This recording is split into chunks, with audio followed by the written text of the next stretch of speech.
الإنسان يملك واش يحب غير اللي مكتوب سابق يضحالو.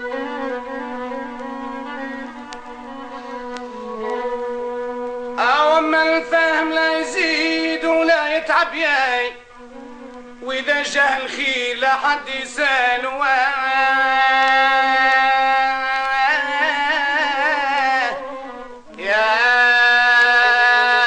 شهرين في رأي نصب وداير له ميزان تعبر مثاله.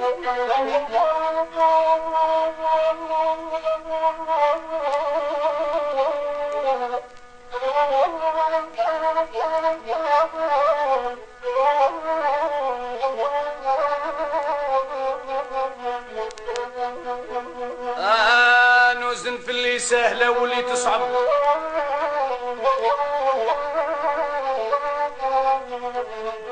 ونميز في الخير كيف فهمنالو.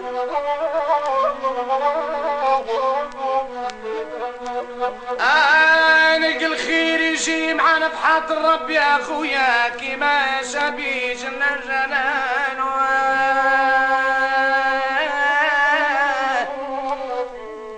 ياه وما الشدة ما تمش في مضرب.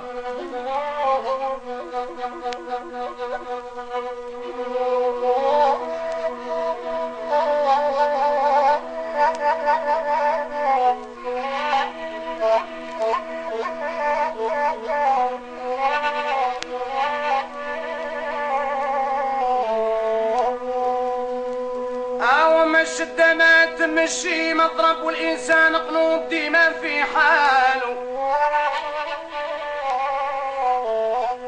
يا قلبي بركاك عمري تشقم بلا بر اللي ناوي بالحق الدان.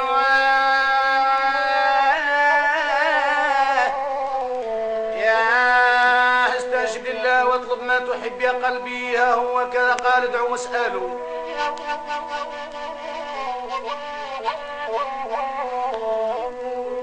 راه يزول حيرتك فيما يقرب، راه يزول حيرتك فيما يقرب، وتنال المقصود من كون الظان.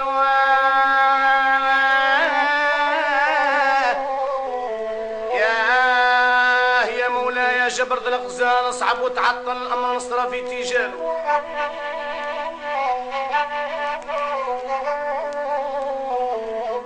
خفت يجي صياد عاقب الدقب يا خويا، يرميه الابعاد. Au passif de la succession, il y avait aussi et surtout l'Algérie. De Gaulle était revenu au pouvoir sur les épaules des militaires, en leur laissant croire qu'il acceptait de se mettre au service de l'Algérie française, une cause à laquelle il ne croyait pas. Je vous ai compris.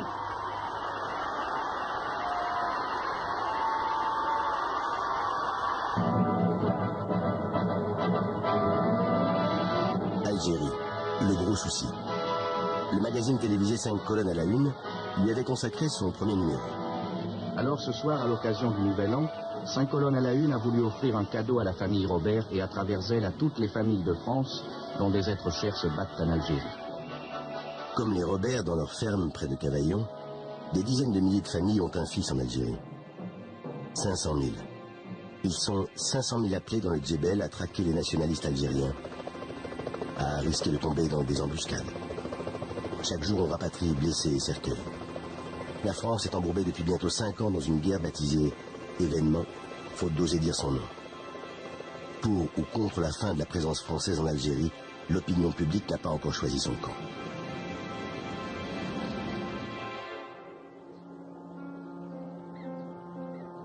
Une époque se caractérise par ceux qui la quittent. La voiture où se trouvait Albert Camus percute un arbre. Une vie rectiligne disparaît dans une embardée.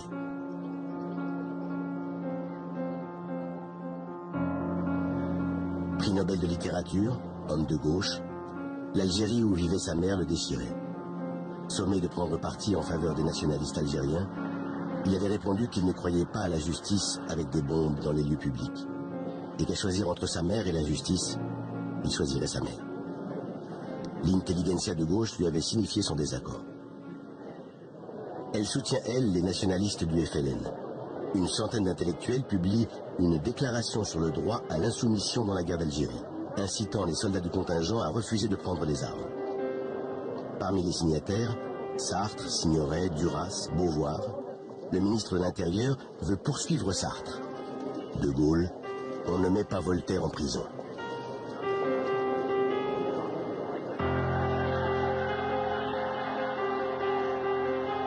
Alger, janvier 60. Des rafales de fusils mitrailleurs crépitent. Les forces de l'ordre ripostent, bilan 22 morts dont 14 gendarmes. C'est le début d'une autre guerre, franco-française cette fois, qui oppose les pieds noirs et une partie de l'armée de métier à De Gaulle. Il reproche au chef de l'État une politique conduisant inéluctablement à l'indépendance algérienne. Nous ne comprenons plus la politique du président De Gaulle, avait déclaré le général Massu, pourtant l'un des artisans de son retour en 58. Massu était allé jusqu'à brandir la menace d'une intervention de l'armée si De Gaulle persistait. Il avait persisté.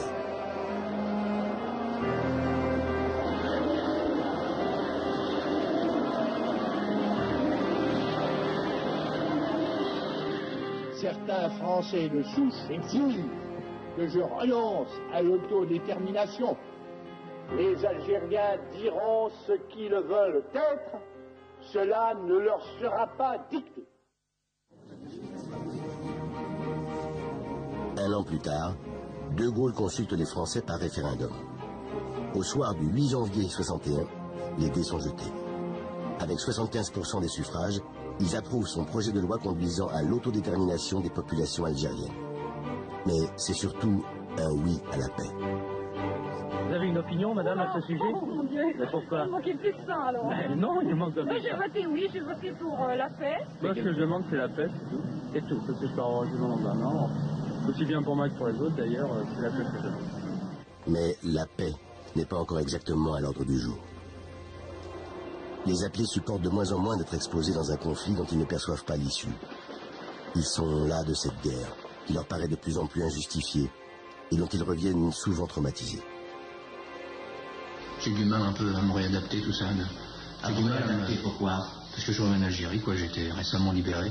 Une fois qu'on a fini l'armée, on a besoin de se libérer un bon coup, pour de bon, quoi. De vous libérer de quoi? Parce que, enfin, l'armée, quoi, vous ignorez pas qu'on est tenu, quoi, un peu. Alors on a besoin je sais pas moi, de sortir à toute heure. Oui, d'être libre surtout, et de pas tout le temps avoir quelqu'un derrière vous qui vous dise à telle heure faut être rentré. On a besoin de bouger, quoi. Ici, le général Chang qui vous parle. Je suis à Alger avec les généraux Zeller et Jouot et en liaison avec le général Sanan pour tenir notre serment, le serment de l'armée de garder l'Algérie. Dans la nuit du 21 avril, le premier régiment étranger de parachutistes s'empare du gouvernement général, de l'hôtel de ville et de l'aéroport. C'est un putsch dans la pure tradition sud-américaine. En 3 heures, Alger tombe aux mains des généraux Salan, Jouot, Chal et Zeller.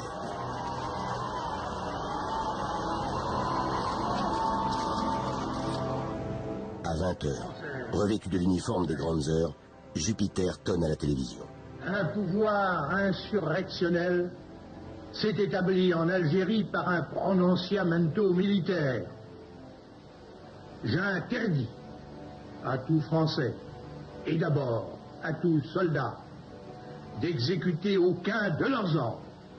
Françaises, Français, aidez-moi. Une rumeur rumeur se répand.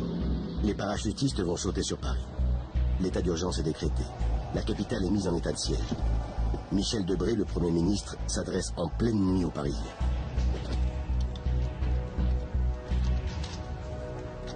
Dès que les sirènes retentiront, allez-y, à pied ou en voiture, convaincre des soldats trompés de leur lourde erreur et que chacun se sente une part de la nation.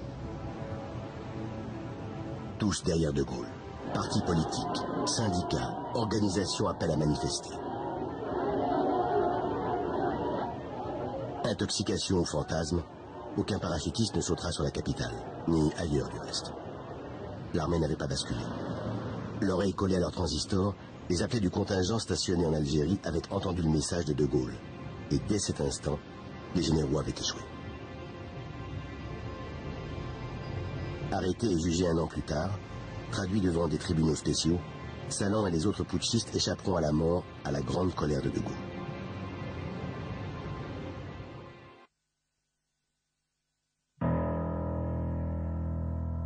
« 20 à 30 000. Ils sont 20 000 à 30 000 Algériens de Paris à protester contre l'instauration d'un couvre-feu s'appliquant à eux seuls.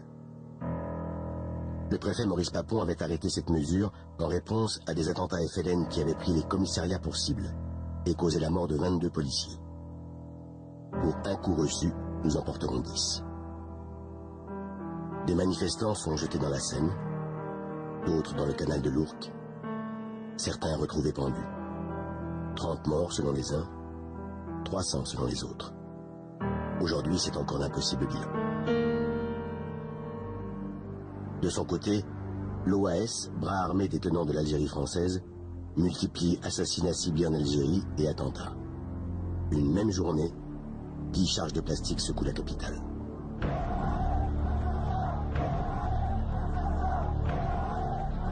En réponse, les organisations de gauche manifestent au métro Charonne.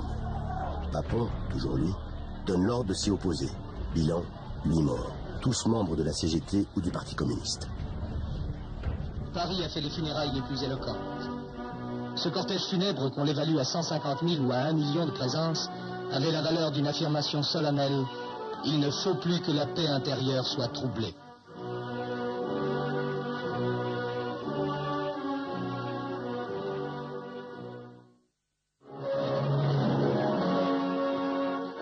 À Évian, sous les fenêtres de l'hôtel du Parc, la tempête du lac s'est apaisée. Symbole peut-être. Et tour à tour, Belkacem Krim et la délégation FLN, Louis Jox et la délégation française se sont encore une fois retrouvés, mais cette fois pour conclure. Dans la soirée du 18 mars 1962, la télévision interrompt ses programmes pour annoncer qu'à Évian, un cessez-le-feu est conclu en Algérie.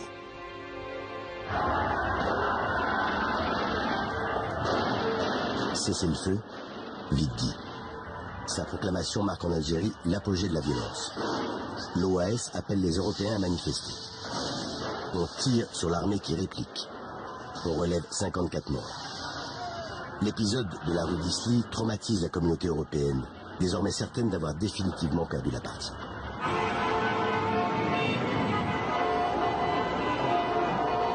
Le 3 juillet 1962, l'Algérie est indépendante après que les Français aient ratifié à 90% par référendum les accords d'Évian.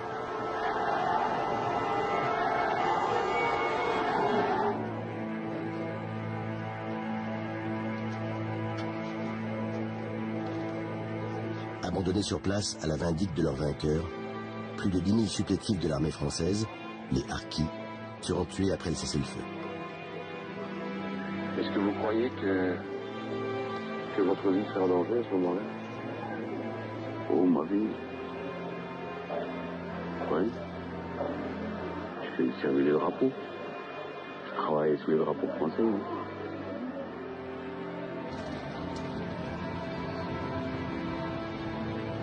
Pour 900 000 Français d'Algérie, c'est l'exode. Pour n'avoir pas trouvé d'autre allié que le diable extrémiste OAS, ils doivent affronter l'hostilité de la métropole.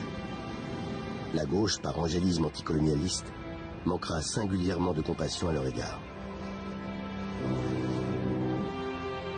C'est la paix après 130 ans de colonisation, 8 ans de conflit, 250 000 morts côté algérien, 30 000 côté français et en héritage, une déchirure pour plusieurs générations. Mais pour la première fois depuis 23 ans, la France n'est plus en guerre.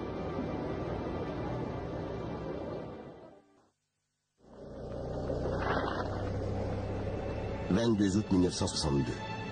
De Gaulle, en compagnie de sa femme et de son gendre, avait quitté l'Élysée à 19h45 en direction de Villacoublay, où il devait emprunter un hélicoptère qui le ramènerait à sa résidence de Colombey-les-Deux-Églises.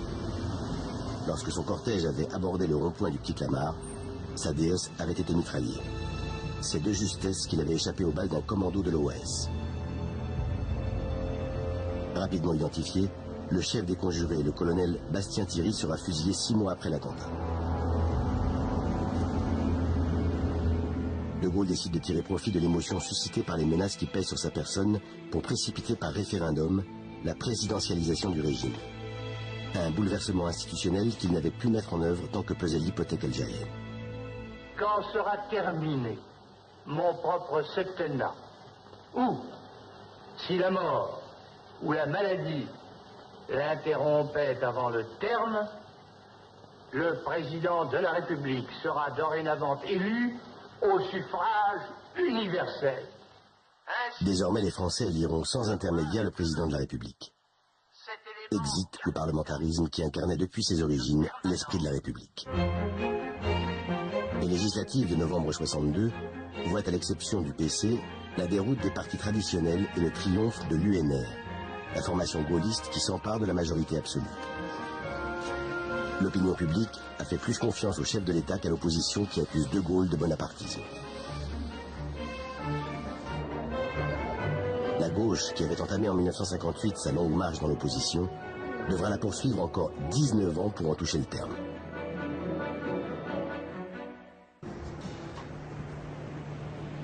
La secousse était passée, laissant De Gaulle blessé à mort. 11 minutes après minuit, le 28 avril 1969, un bref communiqué de la présidence de la République avait annoncé sa démission. Cette démission tirait sa grandeur du dérisoire de son prétexte. Un référendum perdu sur un sujet subalterne. En vérité, son retrait avait essentiellement une autre cause. Le divorce entre lui, son temps, et une jeunesse qui n'avait plus vu dans le vieil homme que le poids de l'âge sans celui de l'histoire. C'était le carambolage de deux rêves.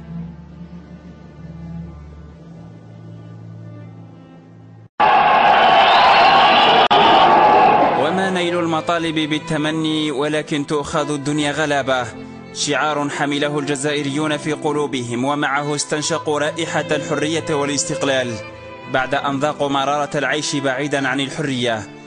مظاهرات 11 من ديسمبر عام 60 900 وألف قال عنها المتابعون بأنها آخر مسمار دق في نعش الاستعمار الفرنسي بعد ثورة نوفمبر 54، فكانت بمثابة الرياح العاتية التي هبت على أحلام شارل دي غول وأسقطت مشروعه الداعي آنذاك لإبقاء الجزائر فرنسية تحت غطاء الجزائر جزائرية.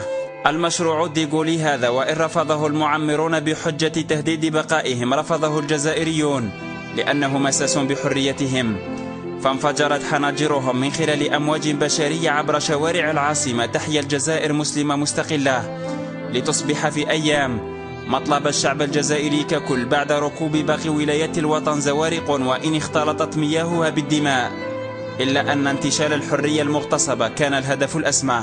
حينها وقعت الانتفاضة الشعبية رسميا على نعش الاحتلال الفرنسي في الأمم المتحدة، فكان التصويت لصالح تقرير المصير تمهيدا للاستقلال.